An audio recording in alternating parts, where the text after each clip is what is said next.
recibir la palabra de Dios y vamos a levantar nuestra Biblia y vamos a repetir, repita conmigo: esta es tu palabra, yo la creo, atenderé a su consejo y la aplicaré en mi vida. Me ayudará a vencer en todo con su guía y poder, me guiará a decidir sabiamente y creceré como un hijo de Dios. Amén, amén y amén. Que así sea. Hoy es un domingo, según el calendario cristiano, se denomina Domingo de Ramos. Les voy a explicar por qué, aunque en realidad el calendario cristiano tiene ciertas fechas que son simbólicas, y no solo simbólicas, representan la historia bíblica. Nosotros estamos próximos a la Pascua, ya es uno de los eventos más importantes de la historia del cristianismo y, ¿por qué no?, diría yo, una de las fiestas más importantes que podría tener el calendario cristiano son estas fiestas, las Pascuas. El Domingo de Ramos es un escenario sumamente llamativo, es una contradicción humana, es una reacción de lo distinto y lo diferente que podemos llegar a ser los humanos y se diría, de la forma en que podemos reaccionar tan distintos, tan groseros como tan emocionales, como tan inteligentes y como tan necios. Ese domingo que representa hoy cuenta la historia. No vamos a leer el texto bíblico. Yo le voy a hacer un relato muy breve de lo que pasó, porque mi intención no es hablar del Día de Ramos, sino mi intención es hablar de una actitud que también se genera en ese hecho. Dice que habla el profeta Isaías, entre otras cosas y entre otros textos bíblicos, que uno de los momentos más importantes de la venida del Mesías Jesucristo sería cuando el Señor Jesús entraría a Jerusalén. Isaías lo describe que iba a entrar montado en un burrito y así llegaría el tan esperado Mesías que el pueblo de Israel esperaba. Recuerde, y si usted conoce un poco la historia bíblica, es muy interesante de entender lo que estaba pasando en ese momento en la nación de Israel. La nación de Israel estaba sometida bajo una esclavitud. El imperio romano gobernaba todo el imperio y el vasto imperio romano alcanzaba hasta gran parte de Europa. Si ustedes algún día se interesan, es muy interesante conocer la historia del imperio romano, un imperio poderosísimo, y Israel estaba sometido bajo este gobierno, de manera que ellos no tenían un 100% de libertad, tenían libertad religiosa limitadamente, pero no libertad política, no podían gobernar, y toda decisión que la nación de Israel tomara estaba sometida a este poder, a este imperio. El pueblo de Israel anhelaba una libertad, anhelaba ser libre. El Mesías era una promesa de Dios. El Mesías traería paz, traería libertad a la nación de Israel. Y cuando Jesús entra, Jesús, imagínense, no era un israelita más. Jesús era el Hijo de Dios, nosotros lo entendemos y lo creemos así. Aunque hasta ese momento para la nación de Israel, Jesús era un profeta, un hombre milagroso, un hombre que había hecho cosas increíbles. De la mano misma de Jesús, Él había levantado enfermos de muerte, había resucitado personas. Jesús había hecho cosas. Entonces Jesús tenía toda la condición para, en ese momento, de alguna forma, quizás muchos habrán pensado hasta como los superhombres que hoy tenemos. Vieron en la televisión, tenemos muchos films de superhombres, Superman, el Hombre Araña y cuántos otros, hay miles. Entonces era un poco, yo creo que ya en esa época pensaron en Jesús: este es nuestro Salvador, este es nuestro Superman, que lo era, por cierto, claro que sí. Jesús va llegando a la entrada de Jerusalén, la gente comienza a recibirle con júbilo, hay una excitación en el pueblo, hay un anhelo, hay un grito de libertad, hay un momento que decimos: sí, finalmente, aquí viene nuestro rey, este es nuestro rey. Frente a la imagen de los romanos, soldados fuertes, llenos de espadas, que seguramente habrán mirado toda la escena como diciendo: bueno, vamos a ver qué pasa, si es necesario, sacamos a las armas, se hacía, la represión en aquella época era muy común por parte del ejército romano. Los soldados romanos estaban muy acostumbrados a la represión, eran muy violentos, súper violentos, no tenían ningún problema. Entonces cuando este escenario viene, el pueblo de Israel estaba allí, decían: bienvenido el que viene en el nombre del Señor. Una escena que no podemos olvidar, Domingo de Ramos. Lo más sorprendente en todo esto, y cuando me referí a contradicción humana, me refiero a que ese mismo grupo de gente, ese tumulto de gente excitada, fuera de control, reanimada, 3 días después, unos cuantos días después, no sé si 3, pero muy pocos, gritaría: crucifíquenle a ese mismo rey, a ese mismo hombre, en el cual ellos decían: este es nuestro Salvador. No sé, yo no puedo hablar por usted, me imagino que si yo hubiese estado en la primera multitud que gritaba: bienvenido sea el nombre del Señor, probablemente hubiese estado en la segunda también. No sé si hoy podríamos juzgar por qué la gente hizo eso, es muy difícil. Hoy es un escenario que tiene una mezcla política, tiene una mezcla religiosa, tiene una mezcla emocional. Es muy difícil hoy analizar y decir: estos judíos, miren lo que hicieron. No sé. Yo hoy no quisiera ni en este momento ni tener la responsabilidad de juzgar este hecho. Pero hay una cosa que, a raíz de este escenario que hoy festejamos como iglesia, me surge una pregunta a mí, y es el tema que yo quiero tratar hoy con ustedes. La pregunta es: ¿por qué nos alejamos de Dios? ¿Por qué razón, como los mismos hombres y mujeres que gritaban en ese momento con toda fuerza y estaban allí emocionados, por qué, si estaban cerca de Jesús, se alejaron de Él? ¿Cuáles son los motivos reales? ¿Cuál es la causa? Y me atrevo a preguntarme hoy, me pregunta, y seguramente esta será su pregunta. Yo pretendo con mucho anhelo y mucho deseo de que el Espíritu Santo me pueda guiar a responderla. ¿Por qué nos alejamos de Dios? Estuve tratando de conseguir algunas causas, hay muchas. Yo creo que cada uno de ustedes podría mencionar alguna y probablemente todos tendrían un buen argumento para decir. Yo menciono las que voy a mencionar ahora, valga la redundancia, pero quiero decirle algo antes. Todas las causas estas que yo voy a mencionar, ninguna de ellas es la causa real por la que nos alejamos de Dios. Yo luego al final le voy a decir por qué y cuál es la causa principal por la que usted y yo hoy en alguna oportunidad o cuando fuese nos alejamos de Dios. Una de las primeras cosas es la falta de fe o las dudas. Cuando esto aparece en nuestra vida, hace que dudemos de Dios, del poder de Dios. Lo mismo que pasó allí en el Domingo de Ramos. ¿Será el Mesías? ¿No será? ¿Cómo es? ¿Qué pasó?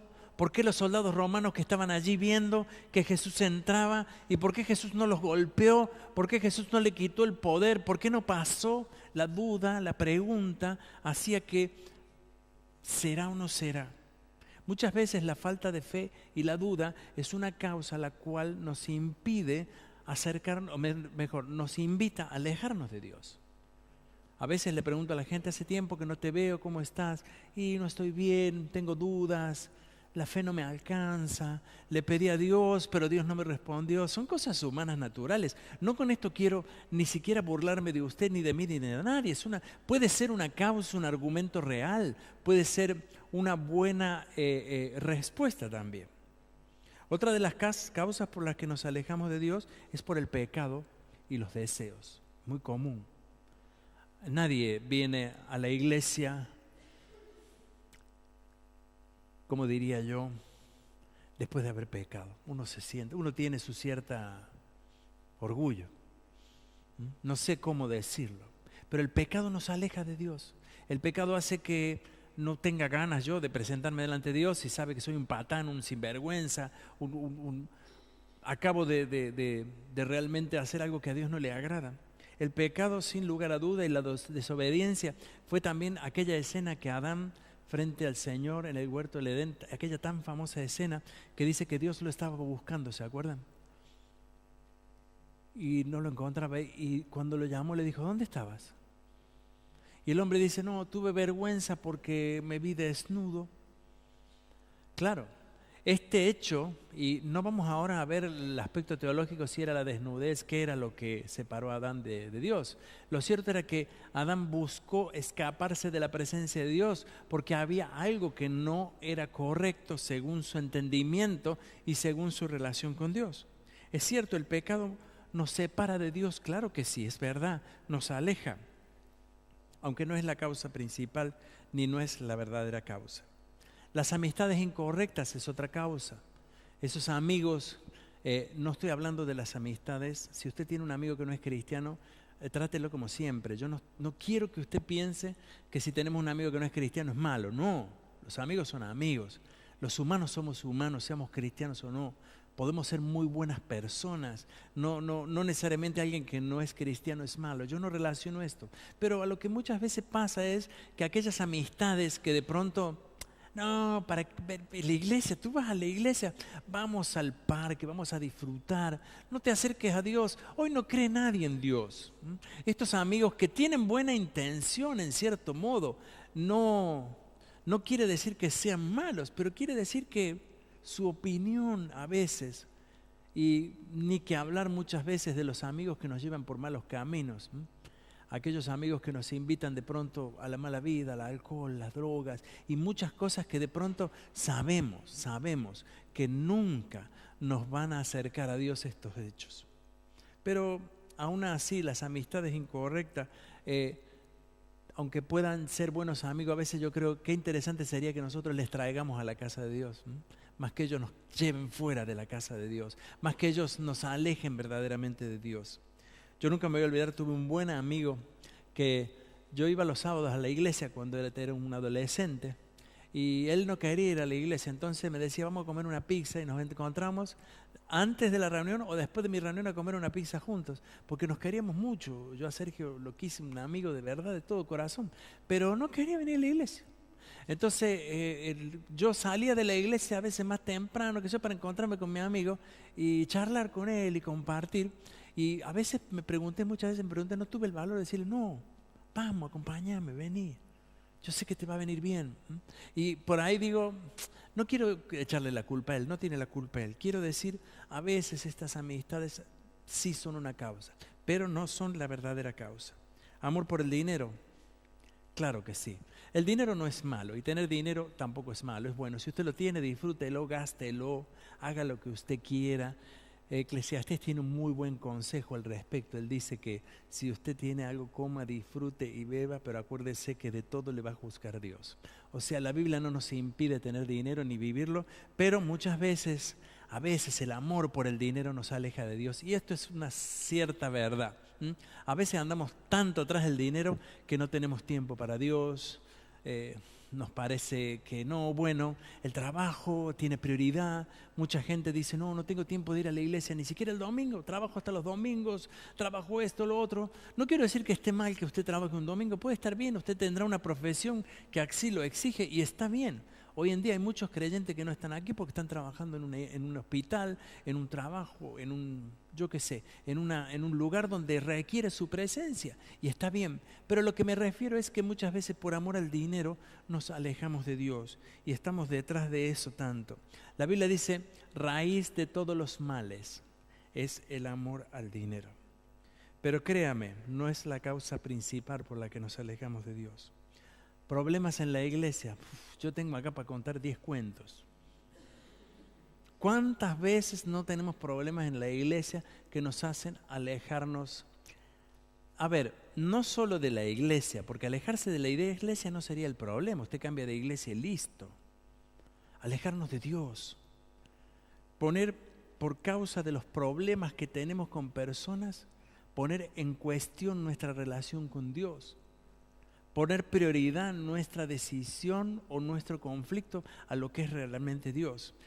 Yo no quiero hablar de los problemas que puedan surgir, pero lo que yo les puedo decir es que en cierto modo, toda esta problemática, sea en la iglesia, en el trabajo, en cualquier lugar, nosotros tenemos que saber aprender a enfrentarla. Esto ha traído muchas personas, han dejado de venir a la iglesia. No sería malo si dejaran de venir solo aquí a la iglesia. Sería malo que dejaran de tener relación con Dios. Eso es lo más triste y a veces lo más difícil. Pero aún esta cosa no es la causa principal por la que muchas veces nos alejamos de Dios. Ni qué decir del chisme. El chisme es otro tema, un tema grandísimo. El chisme nos aleja de amistades, nos aleja de tantas cosas y de Dios, por supuesto. Claro que sí, es cierto, muchas veces el cuento de alguien que está enojado, alguien que se peleó con el otro y comienzan los líos y hay allí una ensalada impresionante y el que paga los platos rotos es Dios, ¿no? Porque decimos, no, ¿para qué voy a la iglesia? Si me encuentro con ese sinvergüenza, con el otro, si así son los cristianos, prefiero no ser de Dios, prefiero ser del mundo y por eso me voy al mundo. Y se peleó con la iglesia, se peleó con Dios, se peleó con se peleó con el otro y al final una nueva vida. No sé si es tan nueva, no sé si es tan buena, pero no tengo, la única experiencia que tengo como pastor es que a nadie le va bien cuando se aleja de Dios, eso es seguro. Falta de espiritualidad, esto lo escuché en muchos lugares, no solo aquí en mi iglesia, en muchos lugares, que dicen, no, yo no voy a la iglesia porque no siento nada, no son tan espirituales, las prédicas del pastor no son buenas, no, yo mejor escucho por internet por ahí cuando puedo y mejor así. Dios está conmigo siempre, Él no se va nunca. Este tipo de cosas y estas situaciones que muchas veces, puede ser que a veces las prédicas son aburridas, y perdóneme si algún día predico aburrido, ¿será que no tuve una buena semana o será que el Espíritu Santo en ese momento, no sé, debo haber estado pensando otra cosa, o yo o quien esté aquí adelante? Pero créame una cosa, la falta de espiritualidad no es una causa para alejarnos de Dios, porque si la falta de espiritualidad de otro me aleja a mí de Dios, es que yo no soy espiritual. Ese es el punto. Pero bien, incluso esta tampoco es la causa principal por la cual nos alejamos de Dios. No quiero mencionar más, hay miles de motivos, miles de causas, pero yo sé, y cuando estuve investigando sobre esto, voy a leer un texto bíblico también, me di cuenta que hay una sola causa por la cual nosotros nos alejamos en algún momento de Dios. La causa principal por la cual nos alejamos de Dios es la falta de conocimiento en la palabra de Dios. Esta es la causa principal. Porque si usted y yo tenemos un conocimiento de la palabra de Dios, usted nunca, no importa la situación que venga, no importa el problema que aparezca, no tiene mayor importancia la tentación y el pecado que venga. Por más que esa situación que al frente suyo sea desagradable, difícil de enfrentar, si usted está firme en la palabra de Dios, a usted no lo mueve nadie, absolutamente nadie. Hay varios textos bíblicos que no voy a leer hoy porque son muchos en realidad.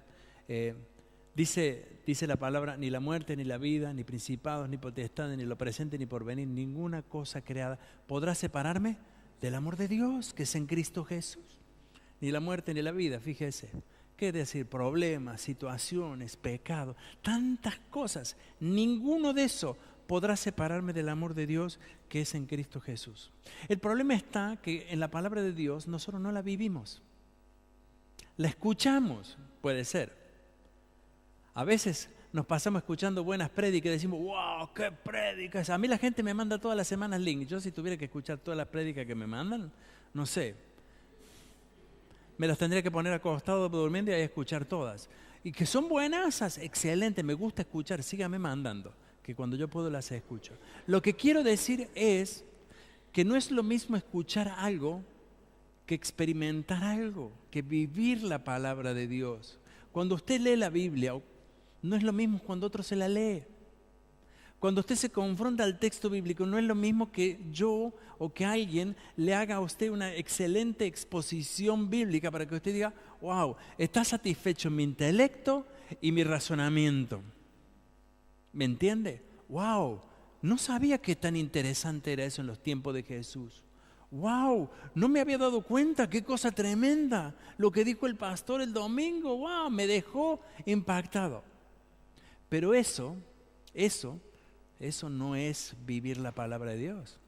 Eso es intelectualismo, y en el tiempo que vivimos hoy, el intelectualismo tiene un alto contenido en nuestros pensamientos. Alguien me decía hace poco que le gusta la gente inteligente. Y es lindo estar con gente inteligente, claro que sí. Cuando estás con personas que son inteligentes, capaces, que pueden, que dicen cosas que tienen sentido, cosas que, wow, ¿cuánto sabe? Qué interesante. Cuando vamos al médico, ¿usted discute con el médico? No, el médico sabe, dice, sí, doctor, porque sabe que estudió, inteligente. Claro, pero eso es él. Usted mismo, frente a la palabra de Dios, tiene que vivirla, valorarla, aplicarla a su vida. Cuando usted la lee, tiene que decir, ¿qué me dice a mí? No que le dice a los otros, no que le puedo decir a los otros. Yo buscaba muchas veces texto bíblico para decirle algo a alguien, decirle a este le voy a tirar esto. Y cargaba las armas poderosas y disparaba así. Y ¿saben una cosa? Como esas cosas no tienen ningún resultado, porque las personas en ese momento pueden escuchar algo que yo diga y van a decir, mira, este sinvergüenza lo que hace. Me van a criticar a mí con toda razón y probablemente van a ni escuchar lo que digo. Pero cuando yo me confronto con esa palabra y digo, como dijo Jesús, antes de ver la viga que está en el ojo de tu hermano, antes de ver la astilla que está en el ojo de tu hermano, mira la viga que está en tu propio ojo. Es decir, la palabra de Dios es primeramente un elemento para mi vida. Sin conocimiento de la palabra de Dios es imposible que vivamos una vida plena espiritual. Sin obediencia a la palabra de Dios no vamos a tener ningún beneficio en nuestra vida espiritual y en nuestra relación con Dios. Sin la obediencia en la palabra de Dios no vamos a tener ningún beneficio para nosotros. Es decir, la palabra de Dios, como es revelación viva y es palabra viva, está hecha y ha sido escrita y ha sido revelada para tocar primeramente tu corazón y el mío. Si usted se alejó de Dios, de la iglesia o de sus hermanos, es porque no tiene ninguna raíz. Perdón que se lo diga así. Y usted, si tiene esta costumbre, nunca va a permanecer firme. A usted hace falta que Satanás sople así y lo saca del medio. Cualquier problemita. Yo creo que Satanás debe tocar algunos botones, decir, disgusto, clic, ya, suficiente. Y para que uno vuelva después a los caminos de Dios, a veces es complicadísimo. ¿Y saben por qué? Porque no estamos sólidos, es verdad. Y quiero decirle hoy algo que es un poco duro lo que voy a decir, es muy duro, pero tenemos que confrontarnos con esto porque en realidad si nosotros no somos duros con nosotros mismos difícilmente podamos entenderlo. Hay un texto en 2 de Pedro capítulo 2 verso 20 muy interesante y dice, cuando la gente escapa de la maldad del mundo por medio de conocer al Señor Jesucristo, a nuestro Señor y Salvador Jesucristo, cuando nos convertimos, venimos a la iglesia y bla bla, pero luego se enreda y vuelve a quedar esclavizada por el pecado, termina peor que antes. ¿Se da cuenta lo que es eso? Terminamos peor que antes. Quiere decir que al alejarnos de Dios, al separarnos de la comunión de los hermanos, de la iglesia, de aquello que es parte de nuestro cuerpo, se hace muy difícil luego volver, retornar, volver a Dios, volver a ese entusiasmo, a ese amor, a ese ¿se acuerda el primer amor cuando usted conoció a Jesús? Que tenía fuego, usted se lo contaba a todo el mundo. La gente, claro, en el trabajo uno lo mira como diciendo, este se hizo religioso. ¿Te hiciste religioso ahora? Y uno dice, no es religión, no es religión porque yo tuve una experiencia con Jesús y usted trata de explicarlo, pero la gente no lo entiende. ¿Por qué? Porque no lo tuvo. La gente primero tiene que leer la Biblia en su vida y ahí se va a dar cuenta lo que Cristo ha hecho en su corazón. Yo siempre digo algo, y aunque esto suena durísimo, como lo dije recién, mejor no nos hubiese sido conveniente conocer el Evangelio si vamos a rechazarlo. Si realmente vamos a vivir una vida de altibajos, no le conviene, tenga cuidado.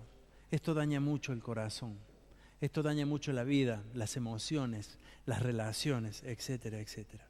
¿Dónde está el problema? Yo me puse a investigar y dije, Señor, yo quiero saber dónde está ese problema, y lo encontré en una parábola muy conocida que se encuentra en el capítulo 8 de Lucas, verso 4 al 15. No sé si lo vamos a poder reflejar todo ahora, es un capítulo largo, yo lo voy a leer, pero trata aproximadamente de esto. Dice, juntándose una multitud y los que de cada ciudad venían a él, les dijo por parábolas, el sembrador salió a sembrar una semilla, y mientras sembraba, una parte cayó junto al camino y fue hollada, y las aves del cielo la comieron. Otra parte cayó sobre las piedras y nacida se secó porque no tenía humedad. Otra parte cayó en la buena tierra, otra parte cayó entre espinos y los espinos que nacieron juntamente con ella la ahogaron. Otra parte cayó en buena tierra y nació y llevó fruto a 100 por uno. Hablando estas cosas decía en gran voz, el que tiene oídos para oír, oiga. Y sus discípulos le preguntaron diciendo, ¿qué significa esta parábola? Y él les dijo, a vosotros os he dado a conocer los misterios del reino de Dios, pero a los otros por parábolas, para que viendo no vean y oyendo no entiendan. Esta es pues la parábola. La semilla es la palabra de Dios, semilla. Y los que están junto al camino son los que la oyen, y luego viene el diablo y quita de su corazón la palabra para que no crean y se salven. Y los de sobre la piedra son los que, habiendo oído, reciben la palabra con gozo, pero estos no tienen raíces. Creen por algún tiempo y en el tiempo de la prueba se apartan. La que cayó entre los espinos, estos son los que oyen, pero yéndose son ahogados por los afanes y las riquezas y los placeres de la vida y no llevan fruto. Mas el que cayó en la buena tierra, estos son los que con corazón bueno y recto retienen la palabra oída y dan fruto con perseverancia. Note algo muy interesante. Jesús dice, la palabra es la semilla, una semilla. ¿Saben que hace algunos años me hice traer de mi país aquí unas semillas? ¿Conocen la chicoria? La chicoria, le decimos, en otro lado se dice en Argentina, la rúcula, no, la rúcula es parecida a la rúcula, la chicoria. Radicheta. Es una rúcula, nada más que la hoja no es tan cortadita, sino manera rica, amarga, muy sana. Entonces le dije no me acuerdo quién fue, le dije, che, ¿me puedes mandar una semilla? La Mari plantó alguna semilla de la chicoria también que me sabía traer acá a la iglesia. Y yo me guardé la semilla esa, no sé dónde, pero la estuve allí como meses guardada. Y cuando la fui a buscar dije, debe estar toda podrida. Imagínense, en una bolsa de nylon adentro. Cuando la fui a buscar, y para mi sorpresa, yo la estaba viviendo en Nuremberg en esa época, tenía un balconcito que era tan chiquitito así, que no entraba, creo que un par de botellas, pero me conseguí una cosa para sembrar esas de las flores que ponemos en los balcones, puse la tierra y ahí metí las semillas. Y cuando menos me di cuenta, creció, una chicoria riquísima. Y pensando en ese hecho y en ese evento, pensaba en la Biblia muchas veces, la palabra de Dios es muchas veces eso. Es como una semilla que guardamos en una biblioteca, que la dejamos ahí, que se empolve, que se guarde. Decimos, somos cristianos, y sí, yo tengo una Biblia en mi casa. Algunos, los más valientes, se la ponen abajo de la almohada o abajo del colchón, porque dice que se bendice, que dormimos mejor. No sé, si se la pone bajo la almohada, capaz que tenga dolor de cuello, si es de las Biblias grandes. Si es de las pequeñas, tal vez no. No digo que a lo mejor la Biblia pueda tener sí, puede ser que haga bien ponerla bajo el colchón, no lo sé. Pero si no la pongo en la cabeza y en el corazón, si no la vivo, si no me alimento de ella, es como tener un sándwich allí, mirarlo todos los días y no comerlo. Es como no alimentarse y decir qué está pasando conmigo. Saben, esa semilla, decía Jesús, la semilla no es el problema, sino el problema es la tierra. El problema somos nosotros, somos tú y yo. Cuando esa semilla llega a mi vida, si yo puedo aportar el nutriente, el agua, la fe, todo aquello que abra esa semilla y la haga crecer como una planta. Jesús decía, si tuvieran fe, tan solo como una semilla de mostaza, hablando del tamaño de una semilla, dicen que es la semilla más pequeña. Creo que acá se encuentra la semilla de mostaza. Yo las vi hace poco, no me acuerdo dónde, pero realmente son muy pequeñitas, muy chiquititas. Y dice Jesús, si tuvieran fe tan solamente como eso, podrían decirle a un monte que se cambiara de lugar. este proceso, esta voluntad interior nuestra, esta tierra húmeda, esta raíz que puede crecer en nosotros, solo va a tener fruto cuando nosotros comenzamos a enfrentarnos con la Biblia. A mí me sorprende muchas veces que la gente por ahí dice: pastor, ¿hay Biblias para regalar? Y yo digo: sí, a veces tenemos Biblias para regalar, pero yo pregunto una cosa: a veces le regalamos a alguien una Biblia y la guarda en un placar por ahí. ¿Cuánto vale una Biblia en Amazon? 4 euros, ¿saben? Si uno no tiene interés por la palabra de Dios, difícilmente, si uno no la valora, si uno no dice yo quiero alimentarme de esto, probablemente la palabra de Dios no tenga ningún efecto en la vida. Por eso yo creo que cuando la palabra de Dios llega a nosotros, tenemos que darle vida, tenemos que echarle el agua de la fe, diciendo: el Señor me está hablando a mí, Dios me está exhortando, yo le creo lo que Dios tiene para mí, esta palabra es mía. Y cuando usted se apodera de la palabra de Dios, cuando usted está insertándola en su corazón, usted está creando raíz, usted está haciendo un árbol fuerte. A usted van a venir vientos, mareas, van a soplar con mucha potencia, pero usted va a estar allí firme. ¿Por qué? Porque usted va a ser un suelo correcto para la palabra de Dios. ¿Saben? Sin la palabra de Dios, nada puede hacer efecto en nosotros. Nuestra fe no va a crecer. No espere que su fe crezca porque venga alguno a orar por usted. No va a crecer usted en fe si usted mismo no tiene relación con ella, si usted mismo no se confronta. A veces la Biblia nos dice cosas duras, y es verdad. A veces la Biblia nos exhorta durísimo. A veces nos reta, a veces nos dice cosas muy importantes también, nos consuela, nos ayuda. Sin duda, por eso decía Jesús que el hombre no solo de pan vivirá, sino de toda palabra que sale de la boca de Dios. Hay hermanos maduros que conocen la palabra de Dios, sí, gente muy firme en sus conocimientos, pero no la aplica tampoco. Terrible. Saben, a veces los que estudiamos teología en algún momento tuvimos tanta relación con la palabra de Dios que por ahí decimos: wow, el conocimiento se me amplió, pero no la entendí, no la comprendí. ¿Qué me quiere decir? ¿Qué es lo que Dios está hablando a mi corazón? No qué decía en esa época, ¿qué me dice a mí? Las buenas tierras son buenas en todo. Sí. Y voy a atreverme a decir algo más. Saben, yo pienso que cuando la palabra de Dios hace un efecto en nuestra vida, en nuestra tierra, bendice todo nuestro entorno. Y cuando una persona está responsablemente viviendo la palabra de Dios, le va bien todo. No sé cómo le irá a usted en este momento, quizás alguien tenga algún problema, pero los problemas no son los que nos alejan de Dios. Porque cuando nosotros estamos frente a las dificultades, las enfrentamos y las vencemos. Pero a veces vivimos ensartados en un problema durante toda la vida. Y eso no es correcto, porque la palabra de Dios viene a ayudarnos en cada situación. Quiere decir que no estamos siendo alimentados, quiere decir que no estamos aplicando la palabra de Dios en nuestra vida. Un último texto que quiero compartir con usted está en el Salmo 1, verso 1 al 3, muy conocido. Bienaventurado el varón que no anduvo en consejo de malos, ni estuvo en camino de pecadores, ni en silla de escarnecedores se ha sentado, sino que la ley del Señor está su delicia, y en su ley medita de día y de noche. Será como un árbol plantado junto a corrientes de agua que da su fruto en su tiempo, y su hoja no cae. Y todo lo que hace prosperará. Todo lo que hace prosperará. ¿Saben una cosa? La palabra de Dios nos va a sostener en los tiempos de dificultad y nos va a acompañar a la victoria.